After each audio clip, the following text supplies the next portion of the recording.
Yeah, this is Dave from cheapbooks.com playing World of Tanks. The tank I am playing is the T44-100. This is a Russian Tier 8 medium tank, and the map is Fisherman's Bay. Now on this map, I have two locations that I like to play. Both of them are in the middle of the field. One is middle of the field west side, and the other is middle of the field on the east side. And obviously in this game I've gone to the east side. Now at the start of every game I like to give an overview of how my team is doing. Surprisingly, the team actually dispersed pretty well. I'm not really satisfied with the coverage. I mean, they haven't made it to town. They haven't taken up spots in the west side, and those of us in the midfield, we're pretty much there. I would think that an E25 and a VK could have gotten way better positioning. I certainly would have taken way better positioning than they have. And the T29, not only is he camping base, but I have the feeling that he might actually be there the whole game. I'm not sure. So the reason why I chose the east side, and you can see my allies came with me, is because of the type of tank I have. This tank is a little bit better armored, and it can go up against better armored tanks, so therefore I'm on the east side and I'm going to fight the heavy tanks that are in the town. If I had a tank that had a weaker gun and less armor and was optimized for spotting, I would go to the west side in the F3 area, and I would spot the tank destroyers, and I would flank anyone on the enemy team that tried to assault the south. So let's see what happens. The first thing you want to do is find a good bush to spot from. So as you can see, we've already spotted 4 enemy tanks. I never even made it to one of the bushes. You can see that they have one tank, the T-34, that is a little bit more aggressive, but the rest of their tanks are being conservative. If all of them were conservative and we didn't have that T-34, I would be able to take many shots at those tanks before they even get to town on the side of their tank, and I would be able to do damage easily. But because we have the T-34, he's going to spot me and he's going to shoot back at me, so it's going to be a little bit more dangerous. We didn't penetrate their armor. You can see I've already taken 2 hits, half my hit points, and I took a wild shot. Now, my allies did not really do anything, and it's disappointing. They're right here, and I don't know, maybe they took a shot, I don't know. But if it were me, I would have been up against these houses alongside me, and we would have overpowered that T-34. There's 4 of us, but because they're playing too far back, I don't have good support. So I decided to retreat because the T-34 hull down is going to be no match for me. I'm going further south, away from the T-34. The further south I go, the less likely he's going to be able to hit me. He's going to have to expose himself more if he wants to come after me.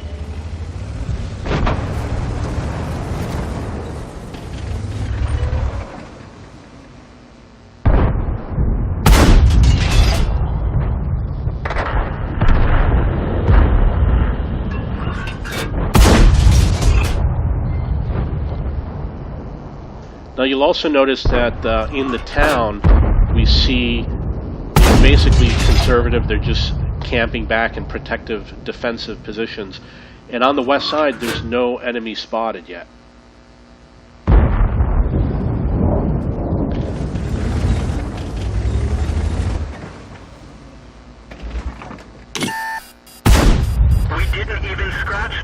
One of the things about that shot that disappointed me is it took a long time for me to locate that tank. He was open, and it was just hard to figure out where I could shoot at him because of all the foliage in the way.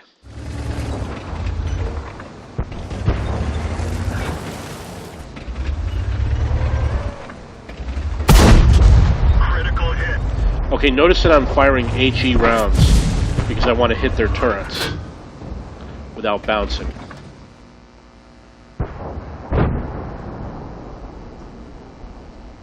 Now the enemy has become unspotted.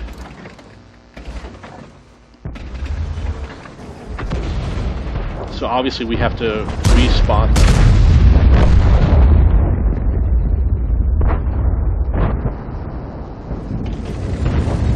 You see the FCM is hopefully out in the open again. Looks like he's behind some buildings.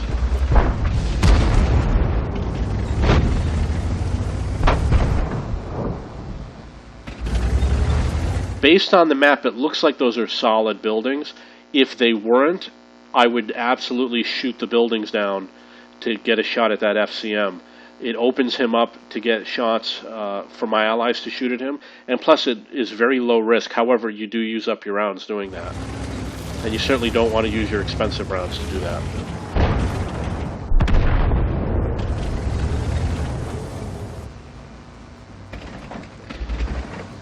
Now you'll notice that we destroyed the VK. The VK was in a very, very interesting position. If you look at the STRV on my team, the VK was opposite that harbor.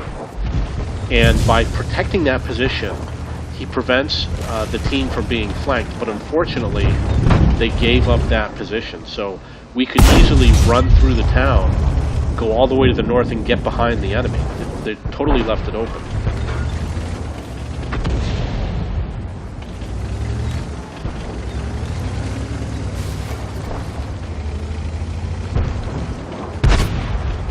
As long as you stay behind the solid buildings, you'll be fine.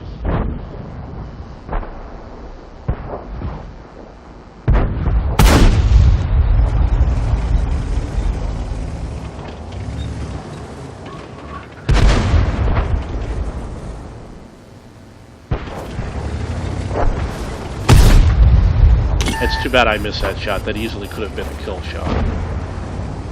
And the sad part was I didn't realize that I wasn't spotted. Now this is where the game's going to become a lot more interesting, a lot faster. Now remember, this is where the VK was. And the VK was watching this position, which prevents a flank. And you'll notice that my team is starting to advance through the town. And their T-34 platoon hasn't done anything substantial. They've stayed hidden. They stayed hidden since the beginning of the game. If you watch the chat, you would see that one of my allies was talking about the T-34 platoon.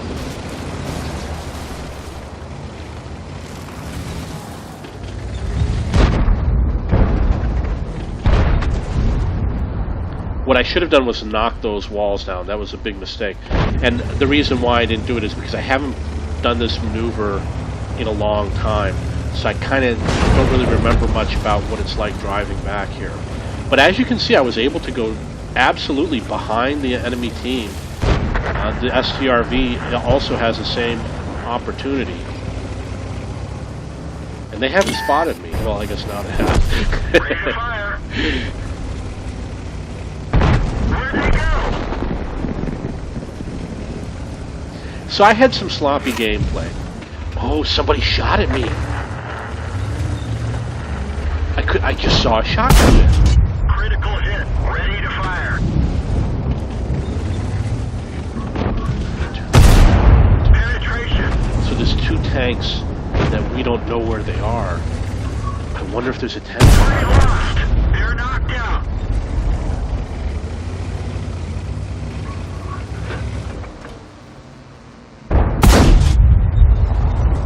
Okay, so I did get one kill on the T-34, and you can see that my team did follow, the KV-85 followed the same path that I took. Enemy armor is hit. Now, because of the fact that the tank was aimed down this way, you don't want to approach him head on. And I was reloading, so you want to have solid material in front of you. He recently fired. There's a good chance he's not going to be reloaded by the time I get up on him. So I'm taking a position to try and hit him on the side. Pretty much an easy kill, but that's just a standard safe way to play. Ready to fire. We didn't even scratch them. Target unlocked. Now you'll notice that I used the auto aim at first, and when it failed, then I decided to shoot manually to shoot for the lower tracks. We've lost some ammo, but at least it didn't explode. Enemy vehicle destroyed. Okay, so that's 3 kills. You do have to be aware when a tank becomes unspotted, you have to adjust your aim. You have to lower your aim because the shot's going to go a little high, because it's now shooting at the ground in the distance. Normally I would not advocate driving on the cap. However, there's only 3 tanks left and it's the end of the game, and I want to get those kills, so I want to get there as fast as I can. but otherwise you want to go around the cap so the enemy doesn't know you're coming. Enemy is hit. You'll notice that I also turned my tank. You know, I was showing him my side because I wanted to go up this way to flank them from behind. So I turned the angle of my tank.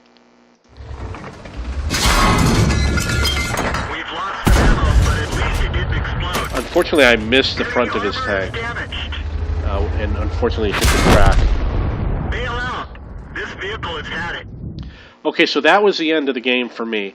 The reason why I showed this, this wasn't a high kill game or a high damage game, but it shows you the method I used for winning the game. I advanced the team.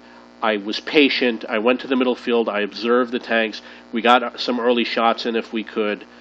When I saw the opportunity to go around and do the flank, I went around and did the flank, got behind the enemy, spotted them when they were hiding from a distance, and then showed my team where the safe places on the map were, killed the artillery, then advanced to the enemy side. You'll notice that the T-29 on my team never advanced forward, even though it was very safe for him to do so. And even the FV-307, the SPG, if I were the SPG, I would have moved halfway up the field so that you don't have to spend as much time aiming your shots in. So this is a strategy-related game, and I really hope you enjoyed it. And also shows the T44-100. This is probably one of my first few games with the T44-100, which I won doing the campaign missions. This tank is the T44-100. It's a Russian Tier 8 medium tank. It's also a premium tank and has all the bonuses of a premium tank. One of the things you're going to notice about the tank as compared to the T44 is that it has what's called a side skirt, which is this extra armor on the side of the tank.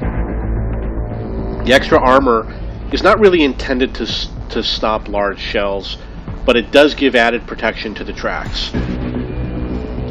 It also has a special gun on it. I believe it's going to be a 100mm gun, which is why it has the name T44-100. And it is based on the T44 and the tanks in that series. So it's also going to be similar to the T54, the T54 first prototype, the T54 lightweight. It's going to have that same playing style. And of all the medium tanks, this is actually one of my favorite styles of medium tanks. It's exactly what a medium tank is supposed to be. You know, it's reasonably fast, it's mobile, good for flanking, etc. Now in terms of crew, it is a premium tank, so I used the crew from two of my Russian medium tanks, the A44 and the T54. You'll notice that they all have the same last name, Antonov, and the reason why is because these are all zero-skill BIA crew members, and I renamed them all to have the same last name so I knew how to differentiate them from the regular crew. And I use pretty much the standard layout. I have BIA, Sixth Sense, Recon, and Camouflage, although I usually often have Jack of all trades, so I don't need a first aid kit. And then I have for the gunner, I have BIA, I use Deadeye, sometimes I use Designated Target, I have Snapshot to improve the gun handling, and I have Concealment because you want to remain hidden in the game as much as possible. For the driver, I have BIA, and I have Smooth Ride, which also improves the gun handling. I have Concealment to stay hidden, and I have Off-Road Driving. I absolutely love off-road driving, and I use it on all of my tanks now. For the gunner, for the loader, I have BIA, Safe Stowage, Concealment, and Firefighting.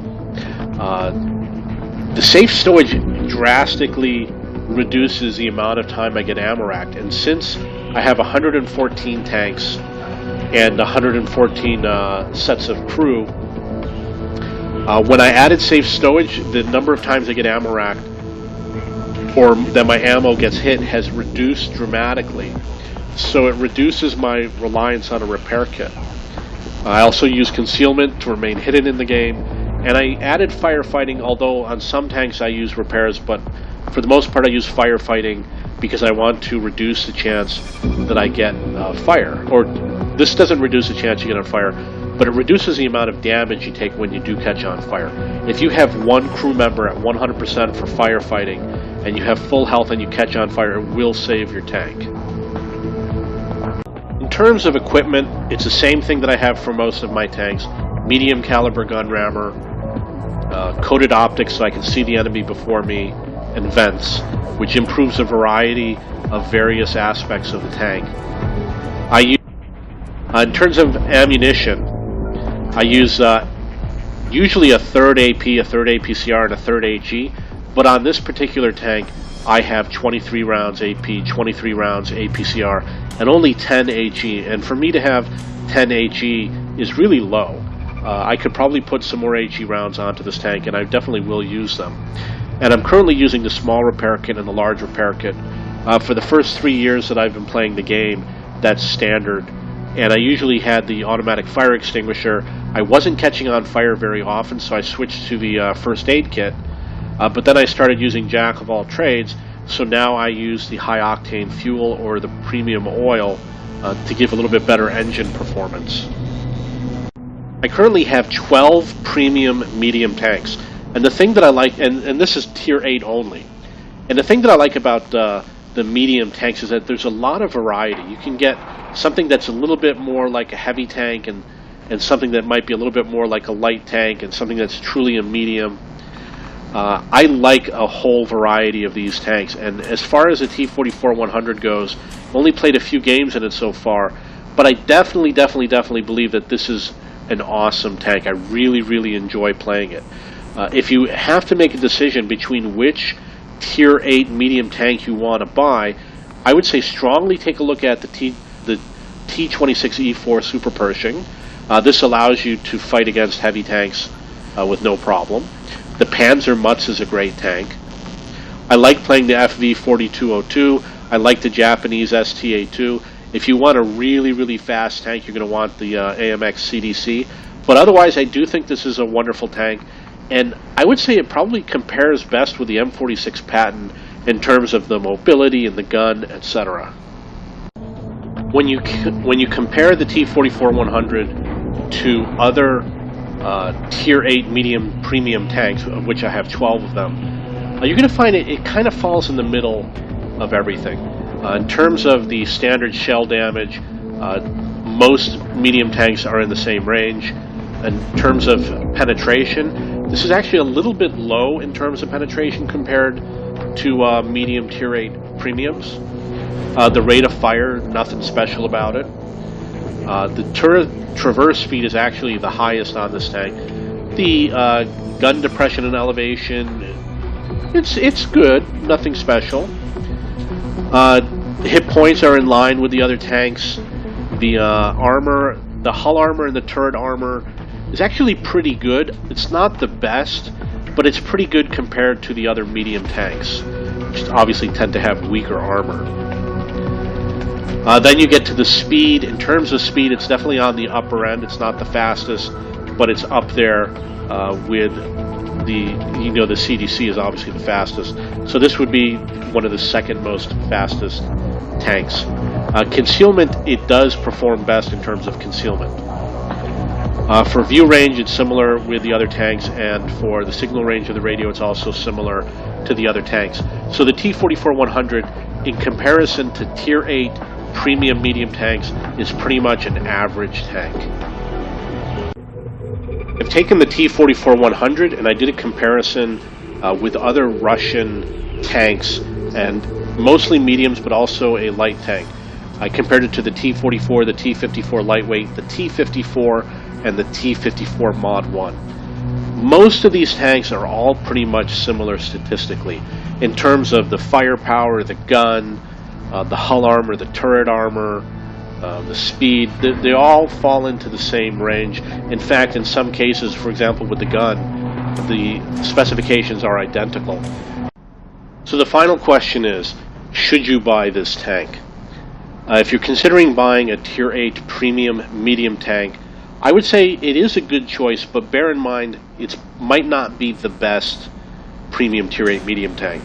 If you're looking for a better tank, I would say look at the Panzer Mutz and the Super Pershing before you look at this tank. Maybe even the FV4202 and the STA2. If you want a fast tank, definitely get the AMX CDC. But other than that, it's definitely a good tank. you are going to fall somewhere in the middle range in terms of capabilities and performance.